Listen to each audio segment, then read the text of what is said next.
গাজাবাসীর জন্য ত্রাণ সহায়তা নিয়ে রওনা দেয়া নৌবহর গ্লোবাল সুমুদ ফ্লোটিলা বুধবার স্থানীয় সময় রাতে ইসরায়েলি বাধার মুখে পড়ে। 40টির বেশি বেসামরিক নৌযান থেকে 13টি জাহাজ আটক করা হয়। বহরের কয়েকটি জাহাজে নৌসেনারা উঠে পড়েন এবং নৌযান থেকে চলা সরাসরি সম্প্রচার বন্ধ করে দেয়া হয়। পরে 200-র বেশি মানবাধিকার কর্মীদের আটক করে জিজ্ঞাসাবাদ করা হয়। আটককৃতদের মধ্যে আছেন সুইডিশ পরিবেশ কর্মী গ্রেটা থানবার্গও। সামাজিক মাধ্যমে দেয়া এক পোস্টে ইসরায়েলি পররাষ্ট্র মন্ত্রণালয় জানায় আটককৃতদের ইসরায়েলের একটি নৌবন্দরে নেওয়া হয়েছে।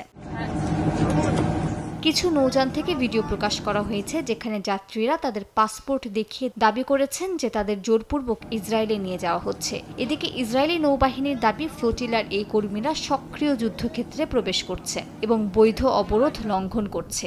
এর আগে গাজামুখী নৌযানে ইসরায়েলি হস্তক্ষেপের কথা ফেসবুক লাইভে জানান ঐতিহাসিক মিশনটিতে প্রথম বাংলাদেশি হিসেবে অংশ নেয়া আলোকচিত্রী, শিল্পী ও সমাজকর্মী শহীদুল আলম। এইমাত্র সংবাদ আসলো যে আলমার উপর আক্রমণ হয়েছে। খানিকক্ষণ পরে ওখান থেকে সিগন্যালে থেমে গেল। এখন আমরা সবাই এখানে জড়ো হয়েছি, সবাই উদ্বিগ্ন।